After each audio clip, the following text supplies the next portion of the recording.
मैदानामध्ये 7 ते 10 हजार शिक्षक काल बसलेले आहेत.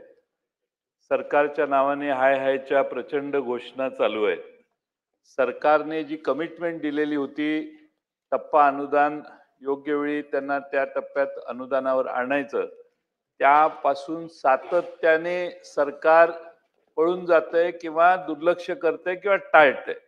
आणि म्हणून नाईलाजाने शाळा सोडून महाराष्ट्रातले 8 ते 10 हजार शिक्षक आज आझाद मैदानात येऊन बसलेले आहेत. आणि तुम्ही विद्यार्थ्यांचं नुकसान होणार नाही याच्यासाठी टप्पा अनुदान वेळेवर द्या. तुम्ही विद्यार्थ्यांच्या नावाने शिक्षकांना, शिक्षक बिचारे पूर्ण ताकदीनं एकत्रित येऊन संघटित जेव्हा होतात, त्याचा अर्थ किती तुमच्याबद्दल असंतोष सरकारच्या बद्दल शिक्षकांच्यात निर्माण झालाय हे लक्षात घ्या. आणि म्हणून लवकरात लवकर आता मंत्री महोदयांनी दोनदा सांगितलं की मुख्यमंत्री महोदय आणि त्यांचा संवाद होणार आहे. मग याच्यापूर्वी टप्पा अनुदानाबद्दल संवाद तुम्ही केला नाही का? त्यांच्या शिष्टमंडळाला यापूर्वी तुम्ही भेटला नाही का? लोकांनी मोर्चात येऊन आझाद मैदानात बसल्यानंतरच तुम्ही त्यांच्याशी चर्चा करणार असाल तर महाराष्ट्रातल्या सारख्या शासकीय आणि निमशासकीय संघटना आझाद मैदानात अध्यक्ष महोदय येतील. म्हणून माझी मागणी आहे की आजच्या आज त्यांना बोलवा आणि टप्पा अनुदान किती तारखेला देणार हे संध्याकाळपर्यंत सभागृहाला शासनाने जाहीर करावं. पर्यायाने महाराष्ट्रातल्या त्या सगळ्या शिक्षकांना आमची काळजी आम्ही त्या शिक्षकांची घेतोय. शेवटी अध्यक्ष महोदय, या महाराष्ट्रातल्या शिक्षकांना अशी पाळी येणार नाही असे तुम्ही आदेश द्या. अध्यक्ष महोदय, ते टाळाटाळ करतायत. तुमचा आदेश असला ना, काल आता सुप्रीम कोर्टाचे चीफ जस्टिसांनी तुम्हाला एम्पॉवर केलेलं आहे, त्यामुळे तुम्ही यांना जरा सांगा की वर काय होऊ शकतं यांचं ते. त्यामुळे अध्यक्ष महोदय, सरकारने कोर्टात त्या बिचाऱ्या शिक्षकांना जावं लागणार नाही याची काळजी घ्यावी. बोला. अध्यक्ष महोदय, अध्यक्ष महोदय,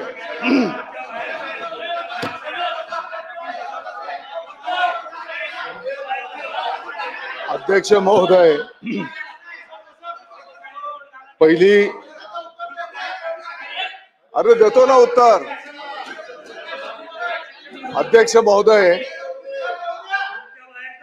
मूळ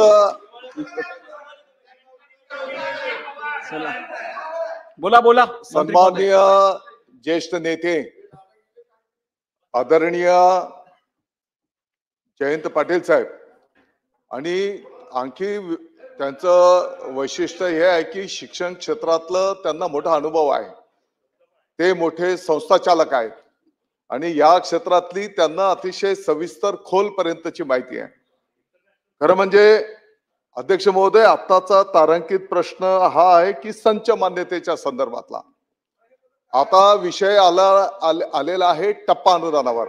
हरकत नाही अध्यक्ष महोदय, टप्पा अनुदानाच्या संदर्भामध्ये आता माननीय जयंत पाटील साहेबांनी जे काही मुद्दे उपस्थित केलेले आहेत, खरं म्हणजे त्यांच्या कार्यकाळामध्ये जर या शिक्षक बांधवांची नोंद घेतली गेली असती तर कदाचित आज त्यांना या आंदोलनाची वेळ आली नसती. मुद्दा क्रमांक 1. मुद्दा क्रमांक 2, तुमच्या काळात टप्प्यात आले नसतील. पाठीमागच्या काळामध्ये शासनाने ऑलरेडी सकारात्मक निर्णय, टप्पा अनुदान देण्याचा एक निर्णय झाला, त्याची अंमलबजावणी पण झाली. आता हा दुसरा परत टप्प्याच्या संदर्भातला निर्णय पाठीमागच्या काळात झालेला आहे. आता त्याच्या अंमलबजावणीच्या संदर्भामध्ये मी यापूर्वीच विशद केलेला आहे की माननीय मुख्यमंत्री महोदय, माननीय उपमुख्यमंत्री महोदय यांच्याशी संवाद होईल आणि त्याच्यातनं त्या ठिकाणी निश्चितपणे मार्ग निघेल.